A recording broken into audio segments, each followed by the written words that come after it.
Download करें जनमत Haryana app. मंच पर विराजमान हरियाणा विधानसभा के हमारे डिप्टी स्पीकर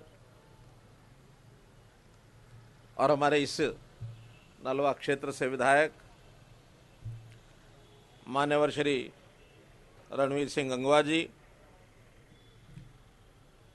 हरियाणा से राज्यसभा के सदस्य बहुत वरिष्ठ नेता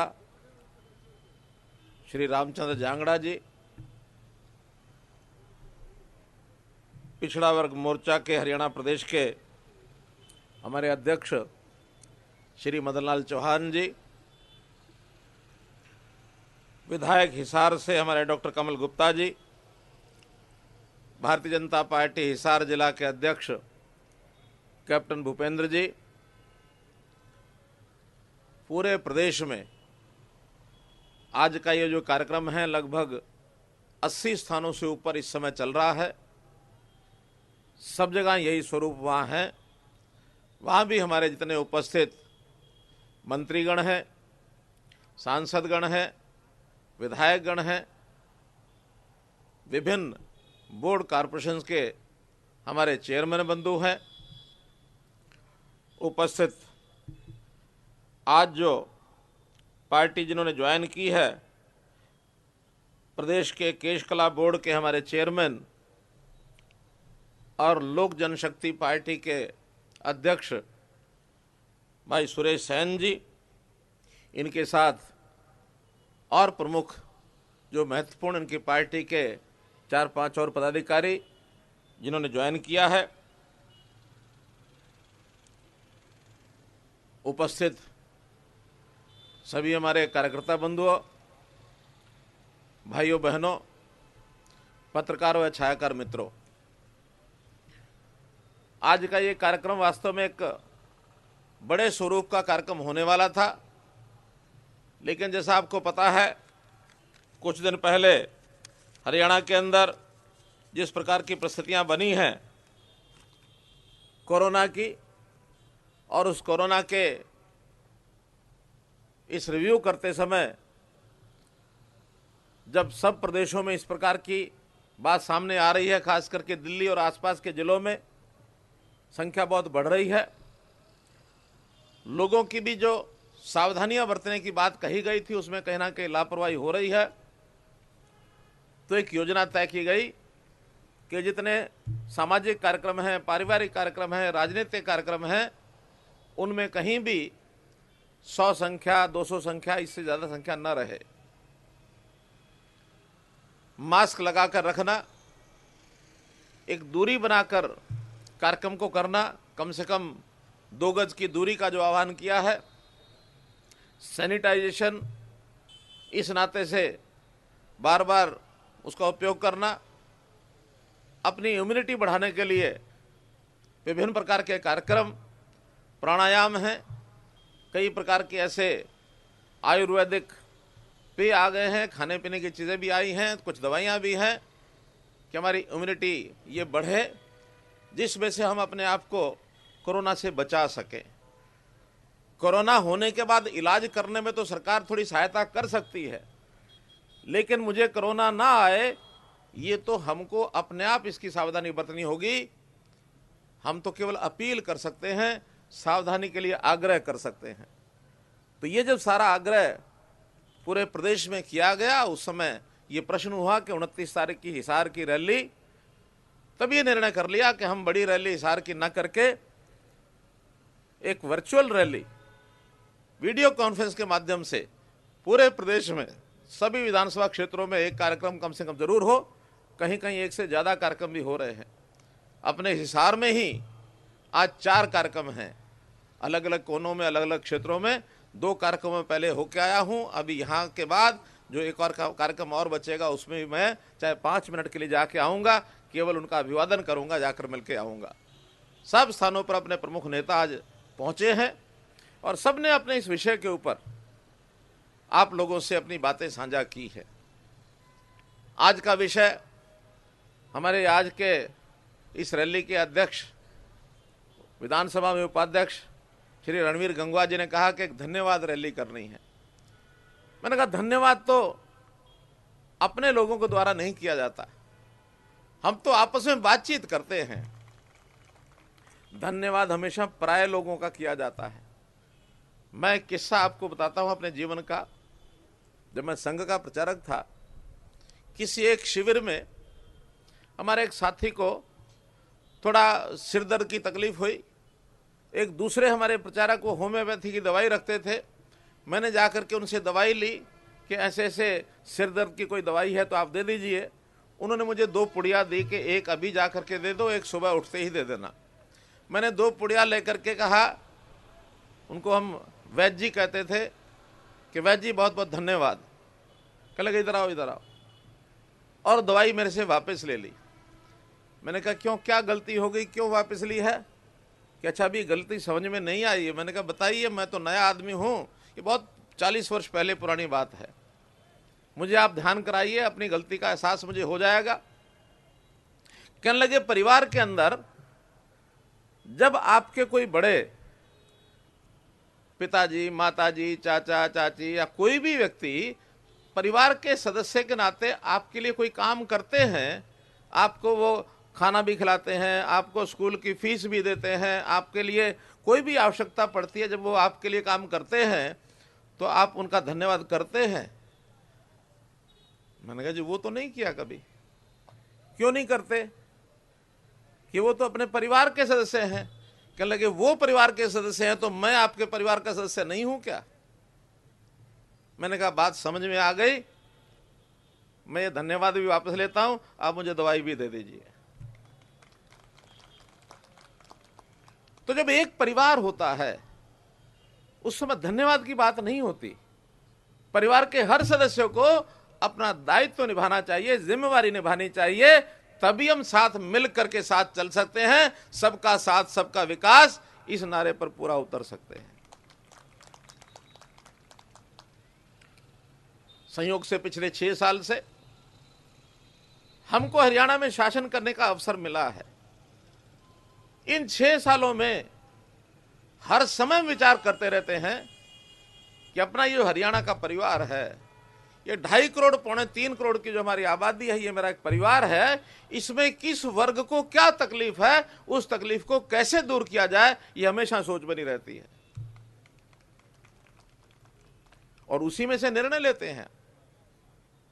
आज के इस निर्णय की भी जिसकी चर्चा हो रही है, इसकी मैं बात करूं, इच्छा रही होगी, बहुत बार मांग पत्र में विषय आए होंगे, लेकिन क्या अपने इस वर्ग ने इस बात को प्राप्त करने के लिए जैसे पहले कभी करते रहे होंगे, कोई आंदोलन किया था क्या?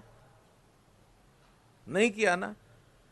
हमने अचानक विचार किया कि ये जो वर्ग है पूरे हरियाणा में, हर गांव में, हर शहर में थोड़ी थोड़ी संख्या में फैला रहता है। इनकी अलग से पॉकेट्स नहीं है। कुछ जातियों के, कुछ वर्गों की पॉकेट्स होती हैं।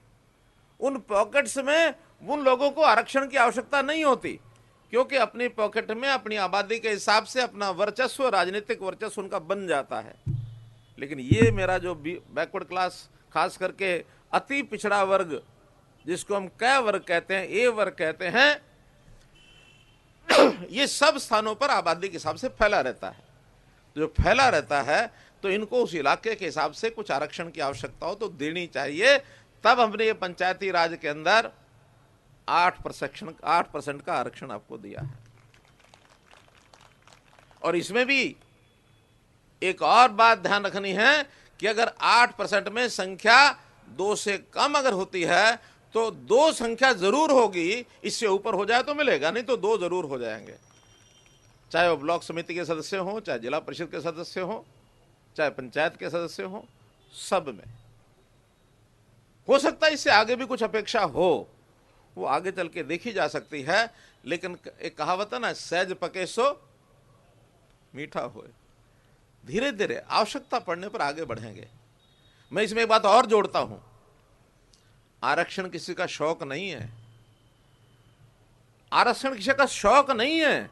आरक्षण जरूरत है तो जरूरत को पूरा करने के लिए चीज है। कल को मान लो पूरे हरियाणा में जिन इकाइयों में आज आरक्षण दिया गया है और 2 की मिनिमम संख्या रखी गई है, हम आगे बढ़ करके और ये जो पिछड़ा लेबल लगा हुआ हमारे ऊपर, इस पिछड़ा लेबल को हटा करके हम और आगे बढ़ जाएं और हमारी संख्या अपने आप 2 की बजाय 3, 4, 5 हर स्थान पर आने लग जाए, तो फिर इस 2 की जरूरत है क्या? कोई आरक्षण की जरूरत है क्या?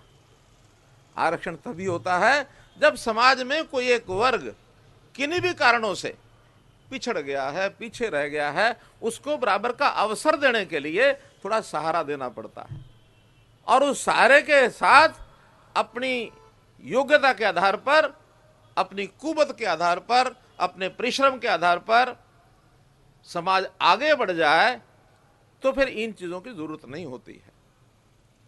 मैं उदाहरण दूंगा आपको। जब देश का विभाजन हुआ 1947 में, समाज का बहुत बड़ा वर्ग पश्चिमी पंजाब से, खास करके हरियाणा और पंजाब जो आज 2 प्रांत हैं, कुछ और प्रांतों में भी लोग गए, दिल्ली भी गए, बाकी जगह भी गए, उन्हें अपना जीवन शुरू किया। कठिनाइयां बहुत थी क्योंकि खाली हाथ वहां से लौटे थे। कुछ वर्ष के बाद, देश स्वतंत्रता के बाद अपनी सरकार बनी। 1952 के अंदर पहली बार केंद्र में अपनी जो सरकार बनी अपने स्वतंत्र भारत की, तो एक आवाज उठी कि ये जो समाज है, जिसको उन्होंने अपने समाज को पुरुषार्थी समाज इस नाते से नाम दिया, तो ये पुरुषार्थी समाज को आरक्षण लेना चाहिए। और आपकी जानकारी के लिए, उस समय समाज के 2 धड़े बन गए, 2 ग्रुप बन गए।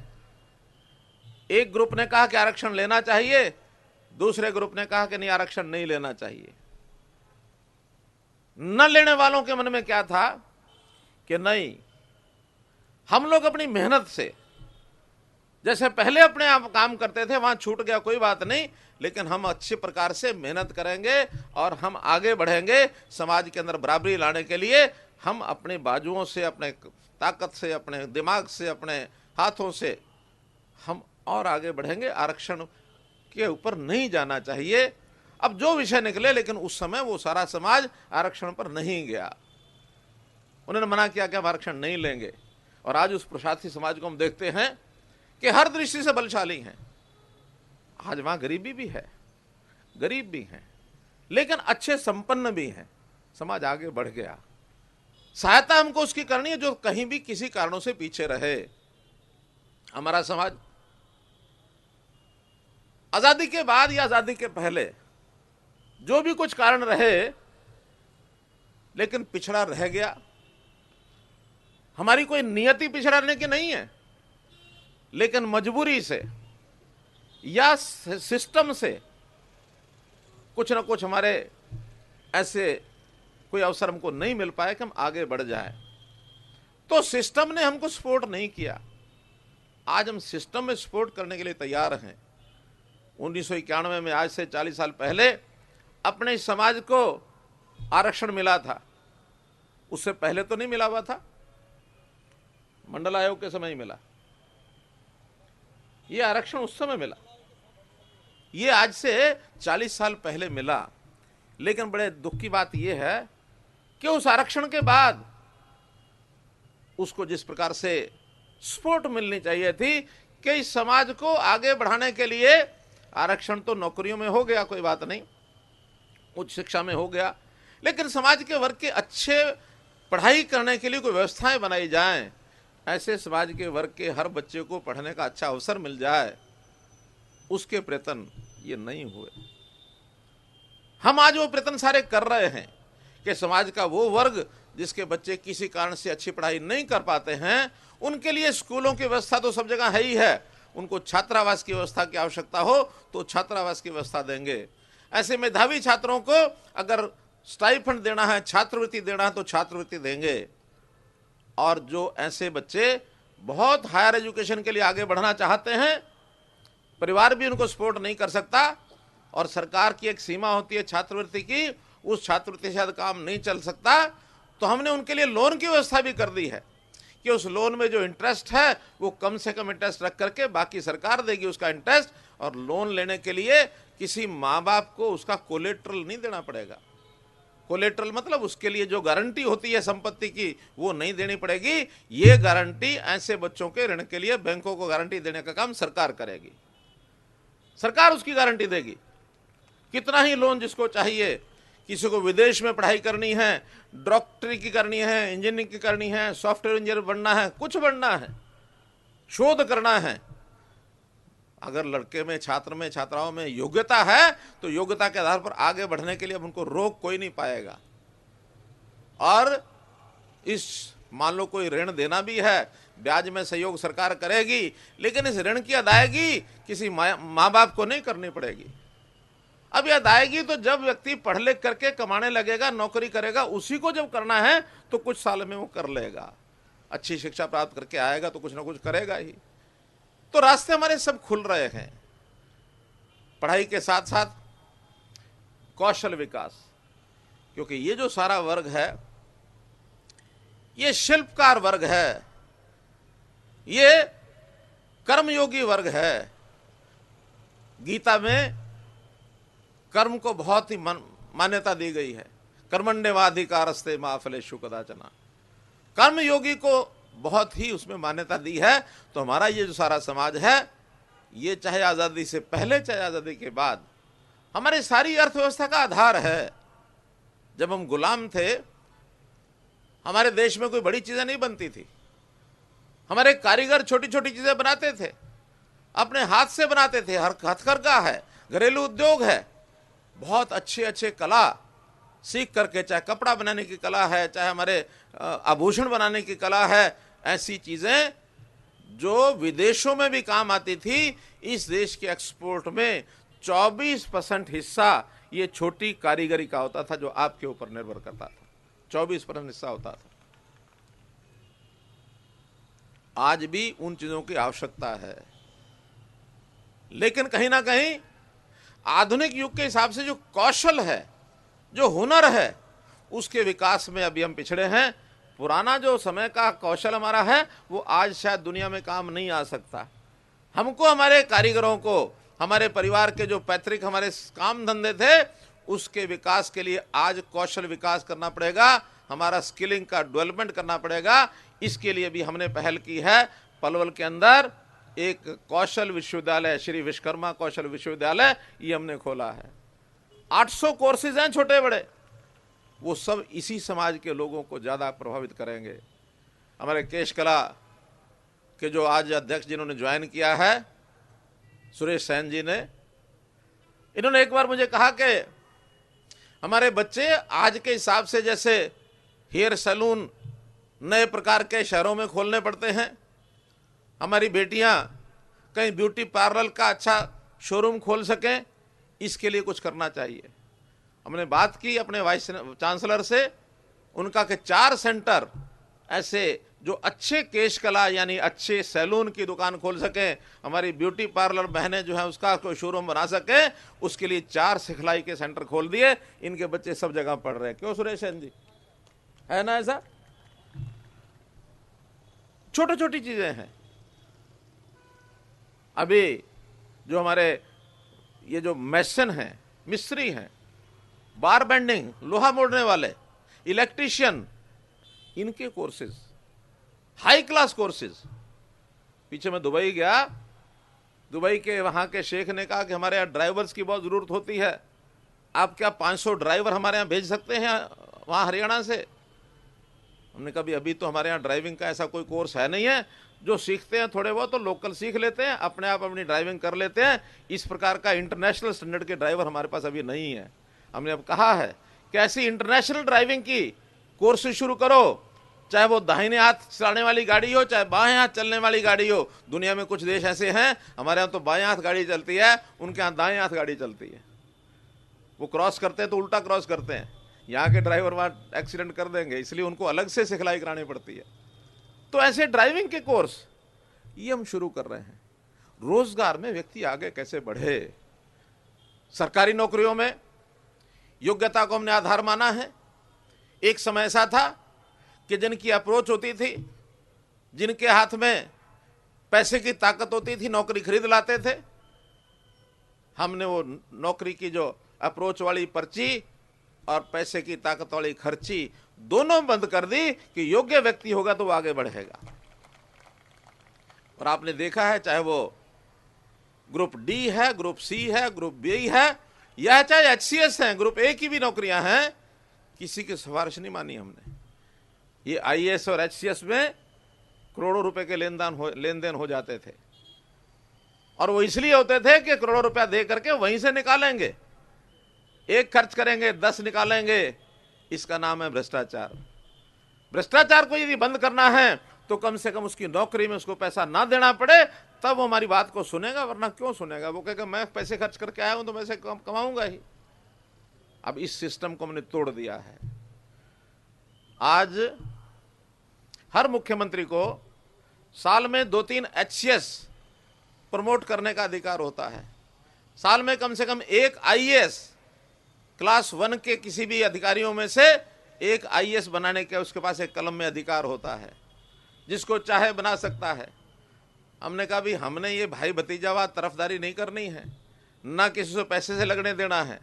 जो योग्य व्यक्ति हैं एचसीएस लगने वाले, उनको को फॉर्म भरें, जाके परीक्षा दे दें, जो मेरिट पर आएंगे उनको उठा के लगा देंगे। ऐसे ही आईएएस, एक के बदले में 5 नाम यूपीएससी को भेजने होते हैं। इस समय 5 वो आईएएस की सीटें खाली हैं। हमने पिछले दिनों में एग्जाम लेकर के जो टॉप के 25 नाम थे वो यूपीएससी को भेज दिए। अब इसमें से 5 छांट करके आप भेज दो। हमें कोई अपना भाई भतीजावाद, मुझे अपना रिश्तेदार कोई नहीं लगाना है उसमें। आखिर तो ये परंपराएं शुरू करनी पड़ती हैं। सुधार हमेशा ऊपर से नीचे होता है। कितने सुधार हम कर रहे हैं, उन सुधारों में क्योंकि बहुत सी सरकार की ऐसी योजनाएं होती हैं, जिन योजनाओं का लाभ, योजनाएं बनाई इसलिए जाती हैं कि गरीब को लाभ हो जाए, लेकिन देखा क्या गया है कि उन योजनाओं का लाभ नीचे पहुंचाने में भी बीच में कहीं ना कहीं टांका लगता है। मैं तुझे 20,000 रुपये का लाभ लेके दे देता हूं, पहले 5,000 रुपये मुझे दे दे। ये सिलसिले चलते रहे हैं। देने वाला भी इसलिए देता कि 20 मिल रहा, 5 इसको दे दो, 15 तो मिलेगा ही। लेकिन भाई 20 का अधिकार जब उसका है तो बीच में 5 की कटौती करने वाला क्यों आया है? ये दलाल बीच में, इसको नहीं बर्दाश्त करेंगे। 20 का अधिकार किसी का तो पूरा 20 उसी को मिलेगा, 50 का अधिकार है तो 50 उसी को मिलेगा। इसके लिए कई योजनाएं चलाई हैं। एक तो हर किसी को सरकारी दरवाजे पर पहुंचने के लिए कठिनाई न हो, हमने जगह जगह पर अंत्योदय केंद्र बनाए हैं, जगह जगह पर सरल केंद्र बनाए हैं, ई दिशा केंद्र बनाए हैं, गांव गांव में अटल सेवा केंद्र बनाए हैं कि जो पात्र व्यक्ति है, जिसकी जरूरत है, गरीब है, किसी भी पिछड़े समाज का व्यक्ति है, अनुसूचित जाति के समाज का व्यक्ति है, वो जाकर के अपना फॉर्म भर दे। और फॉर्म भरने के बाद उसकी जो औपचारिकता छोटी बड़ी होती है, पैसा जो आता है वो सीधा उसके बैंक के खाते में डीबीटी होता है। वो किसी अधिकारी के माध्यम से उसको चेक नहीं देते हम। नहीं तो चेक देने वाला भी चेक बना करके और जेब में रख लेगा, जिसको देना है उसको दिखाएगा, देख तेरा चेक पड़ा है, देख तेरा चेक पड़ा है। वो कहेगा चेक मिल क्यों नहीं रहा? वो कहता मेरा हाथ गर्म कर, फिर चेक दूंगा तेरा मैं। तो सिस्टम खत्म कर दिए, किसी को चेक दिखाई नहीं देगा। अब तो सीधा पैसा सरकार का बटन दबा करके उसके खाते में पहुंचेगा, बाहर नहीं रखेंगे। कितनी योजनाएं गरीबों के लिए, चाहे वो हमारी जो उज्ज्वला स्कीम है, आयुष्मान स्कीम है, हमारे गीतकार हैं जिन्होंने अभी गीत बोला, उन्होंने सारी उनकी चर्चा की है।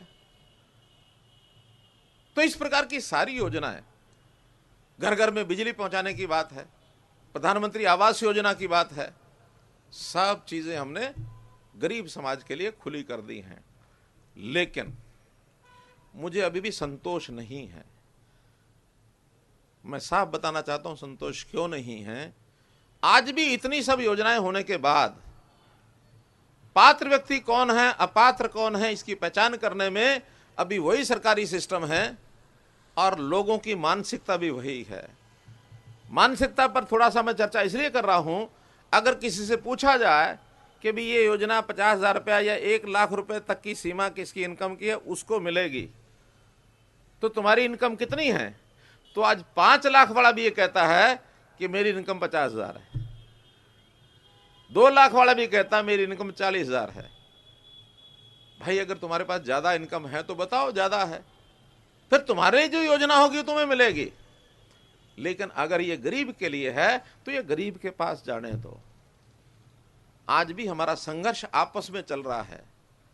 उस आपस में संघर्ष के कारण से बहुत बातें हम ऐसी बोल जाते हैं, उसका हम हिसाब किताब नहीं लगाते हैं। मैं हमारे डिप्टी स्पीकर से एक बात से भिन्नता रखता हूं और मैं आपको बता देता हूं क्या है। डिप्टी स्पीकर भी मंच पर बैठे हैं, आप भी सामने बैठे हैं। हमारे पास कोई एक चीज है, उस चीज को हमने कहा कि भाई जिसकी सालाना इनकम 2 लाख रुपया साल की है, ये उससे नीचे के आदमी को मिलेगी। और उसमें भी मानो एक चीज है, 4 लेने वाले आ गए तो 4 में वही होगा ना जिसकी मेरिट ज्यादा है। क्यों? उसी को मिलेगी जिसका अधिकार ज्यादा बनता हो। मानो मेरिट पर ही हमने कर दिया तो उस 2 लाख के नीचे उसी को मिलेगी जिसका मेरिट ज्यादा है, भले वो 1,90,000 वाला हो, भले 1.5 लाख वाला हो। लेकिन अगर हमने उस 2 लाख के बजाय उसकी लिमिट 5 लाख कर दी तो वो जो 1,90,000 वाले इनकम वाले को मिलने की जरूरत थी, वो था चांस थे, वो वहां ना मिल करके 5 लाख अगर कर दी तो वो 4,60,000 वाले को मिलेगी, 1,90 वाले को नहीं मिलेगी। अब हमें बताओ, चीज सीमित है, वो हमको 1,90 वाले को पहले देनी चाहिए या 4,50 वाले को पहले देनी चाहिए? बताइए, बोलिए, सब बताएं। 1,90 के 4,50? 1,90 वाले को पहले मिलनी चाहिए।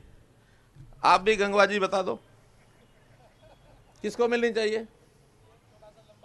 नहीं, आप इसी समय इतनी बड़ी सभा में हम इसका निर्णय करेंगे। स्टेटों को छोड़ दो, कोई स्टेट अगर ठीक काम नहीं कर रहा तो हमें रोकेंगे कि ठीक ना करो।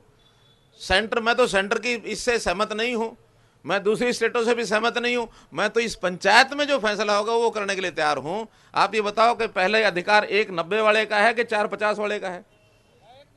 1,90 वाले का है ना? नहीं, कंपटीशन सुनिए भाई, 1,90 वाले जब सारे लोग ऐसे हैं कि उनको सबको मिलता है, फिर इसको खोल के 4,50 तक ले जाएंगे। आज पहली जरूरत 1,90 वाले को है। 4.5 वाला तो 2-4 साल बाद जब ये 1,90 वाला 4.5 पर पहुंच जाएगा तो मुकाबला कर लेंगे, कोई दिक्कत नहीं। क्रीमी लेयर को 6 लाख के बजाय 8 लाख कर दो। अरे हम कहते हैं भाई 6 लाख से नीचे वाला ज्यादा गरीब है, पहले उसके बारे में सोचने दो। जब वहां लगे कि हमें कोई नहीं मिलेगा, फिर इसको खोल के 8 लाख तक कर देंगे। वरना 8 करते ही लोग कहेंगे अब 10 लाख करो, तो 10 लाख करते ही या 8 लाख करते ही जो 7 लाख वाले लोग हैं वो लेके जाएंगे, जो 6 लाख में 5 लाख वाले वो नहीं लेके जा पाएंगे। 8 लाख का मतलब होता है एक महीने में जो 66,000 रुपया महीना कमाता है। अब ये 66,000 रुपया महीना कमाने वाले को हरियाणा में यदि हमने गरीब मान लिया तो जो 10-15 हजार महीने का कमाता है, 20,000 रुपया महीने का कमाता है, वो साहूकार होगा क्या? क्या नहीं होगा ना। तो पहले अधिकार किसका? नीचे वाले का। तो एक क्रीमी लेयर बढ़ानी चाहिए क्या? क्या ये क्रीमी लेयर की लिमिट बढ़ानी चाहिए क्या? अभी हमारे पास गरीब लोग बहुत ज्यादा है नीचे, और हमने तो बीपीएल की लिमिट जो बाकी प्रदेशों में 1,20,000 है, हमने अपने प्रदेश में बहुत जल्दी, मुझे लगता है 31 मार्च तक हमारे सारे सिस्टम तैयार हो जाएंगे, 1,80,000 रुपये बीपीएल की लिमिट कर रहे हैं। पहले अधिकार सारे बीपीएल के होंगे 1,80,000 वाले के, 6 लाख वाले के भी होंगे तो उसके बाद होंगे। अगर हमने इसमें मेरिट बनानी है, अधिकार पहले किसका? तो जो सबसे ज्यादा गरीब है, अधिकार सबसे पहले उसका। बोलिए, क्योंकि आखिर उसको तो ऊपर उठाना है। 70,000 रुपया 60,000 रुपया महीने कमाने वाले की चिंता अभी हमको नहीं है, वो कमा रहा है, वो और आगे बढ़े, हमारी शुभकामना है। अपने दमखम पर बढ़े, सरकारी सहायता से बढ़ने की इच्छा ना करे। सरकारी सहायता की इच्छा तो वही करे जो बहुत अभी लाचार है, बहुत अभी जिसकी समस्याएं ज्यादा हैं, जिसकी इनकम बहुत कम है। और आने वाले समय में मैं अंतिम विषय आपके सामने रख रहा हूं, हम एक कार्यक्रम बनाने वाले हैं और उस कार्यक्रम का नाम है परिवार पहचान पत्र। परिवार पहचान पत्र हर एक परिवार की पूरी डिटेल रखेगा। उसकी रजिस्ट्रेशन शुरू हो गई है। लगभग 52-53% परिवारों का हरियाणा में पहचान पत्र बन चुका है। अभी 50 से कम बचे हैं, जो चल रहा है काम। आने वाले 2 महीने में ये पूरा होगा। और हर परिवार के डाटा में उस परिवार के कितने सदस्य हैं, किस किस आयु के हैं, किस किस पढ़ाई के हैं, किस किस रोजगार के हैं, बेरोजगार कौन है, किसकी कितनी इनकम है, किसको बीपीएल माने किसको ना माने, मकान किसका अपना है किसका नहीं है। अभी जो आंकड़े हैं ये सन 2011 के हैं। 2011 में वो सच थे कि झूठ थे वही चल रहे हैं, लेकिन 11 से 2020 10 साल में तो बहुत परिवर्तन हो जाते हैं।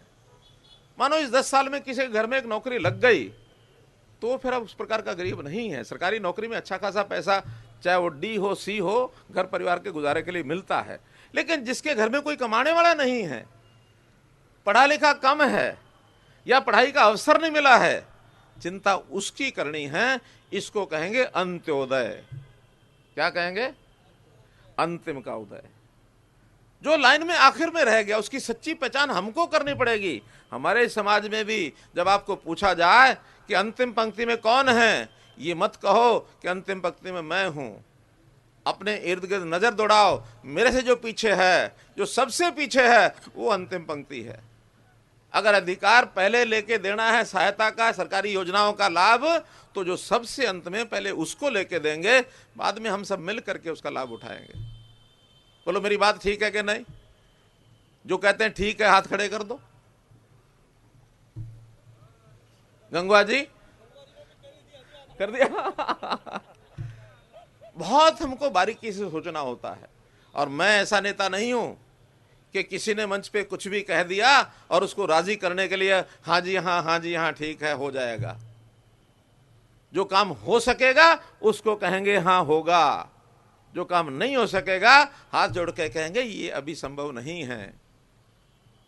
राजनीति में सत्य बोलना बड़ा कठिन है, बहुत कठिन है, लेकिन समाज की भलाई के लिए ये सत्य बोलना आवश्यक है।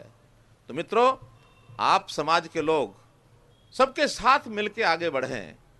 समाज हमारा एक है और इस एक में दौड़ने वाले जो आगे निकल रहे हैं उनकी भी सोच बदलनी होगी कि भाई पीछे वालों को साथ ले लो, इकट्ठे चलेंगे, इकट्ठे दौड़ेंगे, तब ये एक टीम है, तब ये एक परिवार है। और हमने टंगड़ी मार करके किसी को गिरा दिया तो ये पीछे रह जाए और मैं जैसे तैसे आगे बढ़ जाऊं, तो ये परिवार नहीं है। हम एक परिवार के लोग हैं, एक दूसरे की चिंता करेंगे। जो आगे बढ़ रहे हैं, जो पीछे रह गए, उनकी चिंता करो, आगे बढ़ाओ भाई। मैं मेरे बारे में नहीं सोचूंगा, मेरे बारे में दूसरे सोचेंगे, मैं सोचूंगा दूसरे के बारे में जो मेरे से पीछे रह गया। सिद्धांत की बात यह है। तो मित्रों, आप लोगों को कहीं किसी प्रकार की कठिनाई कभी लगे कि समाज के अंदर इन चीजों की आवश्यकता है, तो हमेशा ये मनोहर लाल आपके साथ खड़ा है। और न केवल जाति के हिसाब से, समाज की बाकी व्यवस्थाएं जो भी स्थितियां हैं, गरीब कोई भी हो सकता है। वो गरीब स्वर्ण जाति का भी हो सकता है, वो गरीब किसान भी हो सकता है, मजदूर भी हो सकता है, छोटा दुकानदार भी हो सकता है। हर किसी की सहायता सहयोग करना ये हमारा काम है, हमारा धर्म है। हम में से कोई पीछे ना रहे, सब लोग आगे बढ़ें। इसकी योजनाएं हम सब मिलकर के बनाते रहेंगे। आज के इस अवसर पर पूरे हरियाणा के समाज को ये जो एक प्रावधान किया गया है आगे साथ राजनीतिक बराबरी करने का, उस अवसर का हम लोग लाभ उठाएं। अभी आने वाले समय में पंचायतों को चुनाव है, तो वहाँ कोशिश करें कि हमारे जो 8% के लोग हैं वहाँ पर सर्वसम्मति से बन करके अच्छे पढ़े लिखे लोग आगे आ जाएं। हम कंपटीशन आपस में ना करें। अगर कंपटीशन करेंगे तो आपस में ही बटेंगे। और अगर सर्वसम्मति से अपने अपने वार्ड में हम BCA के कैंडिडेट को चुन के लाते हैं, तो हम उन वार्डों के लिए विकास के नाते विशेष योजनाएं बना करके उनको अनुदान भी ज्यादा देंगे। इन सब शब्दों के साथ आप लोगों ने बहुत धैर्यपूर्वक सब बातें सुनी, बहुत गंभीर चिंतन विचार आज हमने किया, पूरे हरियाणा के लोगों के साथ मिलकर किया। आपका बहुत बहुत धन्यवाद, बहुत बहुत आभार। राजनीति के आगे, राजनीति के पीछे, हर हलचल को जानने के लिए हमारे YouTube चैनल जनमत हरियाणा को लाइक करें, सब्सक्राइब करें और अपडेट रहने के लिए बेल आइकन दबाना ना भूलें। देखते रहें जनमत हरियाणा, सच के अलावा कुछ भी नहीं।